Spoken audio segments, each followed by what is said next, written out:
more details. The ODM party's victory in Kibra by-election marked the highlight of months-long grueling campaigns in the constituency, as ODM leader Raila Odinga unleashed his entire team to lock out his rival Deputy President William Ruto from invading his political bedrock in the city. And as they say, there are no permanent friends or enemies in politics, and the enemy of your friend is your friend.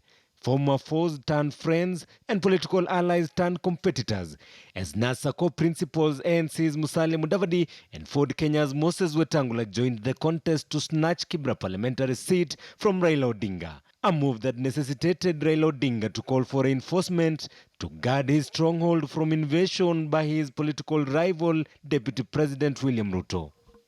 So we have to look for other people also to work with. You know, politics is about alliances and coming together. It's because that's the only way you can appeal to different voters in different constituencies. And help Raila got from the unlikely quarters. Among them is fierce critic Kirinyaga Governor Anne Waiguru and the governors from Ukambani region in Dr. Alfred Mutua, Professor Kivutha Kibwana and Charity Ngilu, a move that political pundits say has elbowed out and neutralized Wiper leader and Raila Odinga's 2017 presidential running mate Kalonzo Musyoka, who led his troops to initially support Ford Kenya and in the last minute Jubilee's candidate McDonald Mariga. We are in an era where people are coming together under that spirit of the handshake. So if you see Mutua coming, Charity Ngilu coming, Kibwana, Waiguru, all these are coming under the framework of the handshake. We have now the three governors from the entire of Kamba region coming on board and joining hands. They are likely to have more support because they have grassroots support compared to Kalonzo Musyoka. So for him to make sense, he has to go to a different realignment. He can't be with Raila Odinga again in 2022. And if he remains with Raila Odinga, then he will have to concede for a way lesser position than what he has been enjoying before. And as ODM paraded its newfound friends, the Orange Party says it's ready to chart its political journey with new allies as they threaten to cut the ties with its 2017 coalition partners, ANC, Wiper and Ford Kenya. Bedroom ya wenyewe ulienda kufanya nini? Sasa utaambia nini watu na kura 200? Principal wawili. Ati walikuwa wanajiita principal wa NASA. Watu wawili wanatoa kura 200 hapa Kibira.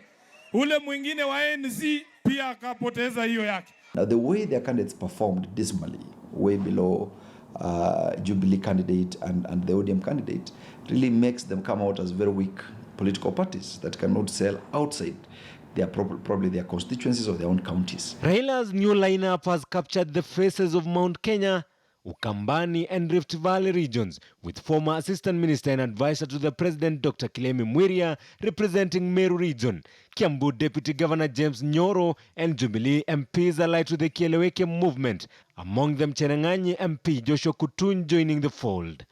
We should count that Joshua Kutuny is a former member of parliament of Cherang'any because that is the bedroom of William Samoei Ruto. You can't dare him there. So I will tell him, just because we dared and lost in Kibra, Joshua Kutuny thinks that he's now gained some political bravado to face William Ruto direct in Cherang'any.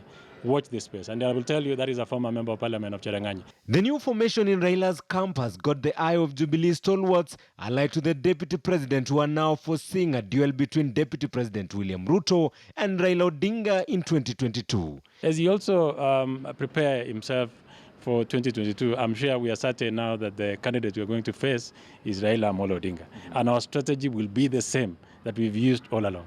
So Ruto is has not really built in friends. If you go by what has been happening, it is the old friends and the few people who came, you know, like those who defected from NASA, like the likes of Dr. Boni Alwale. These are the people that you see there. Really, there's nothing much that you see. And it's the same old faces.